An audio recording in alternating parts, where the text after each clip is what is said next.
Prime Asia বিশ্ববিদ্যালয়ের শিক্ষার্থী ও ছাত্রদল নেতা জাহিদুল ইসলাম পারভেজ হত্যায় ৩ জনের ৭ দিন রিমান্ড মঞ্জুর করেছে আদালত। সকালে ঢাকার অতিরিক্ত মেট্রোপলিটন ম্যাজিস্ট্রেট মোহাম্মদ সানাউল্লাহর আদালত এই আদেশ দেয়। এর আগে তাদের আদালতে হাজির করে ১০ দিনের রিমান্ড আবেদন করেন মামলার তদন্ত কর্মকর্তা। এ সময় আসামিপক্ষের আইনজীবীরা রিমান্ড বাতিল চেয়ে জামিন আবেদন করেন। রাষ্ট্রপক্ষের রিমান্ড শুনানি শেষে বিচারক ৭ দিনের রিমান্ড মঞ্জুর করেন।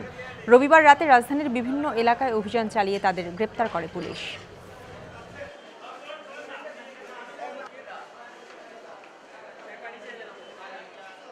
আমাদের নিজেদের তাদের গাইড করতে হবে এবং তাদেরকে মানবিক শিক্ষা দিতে হবে, নৈতিক শিক্ষা দিতে হবে।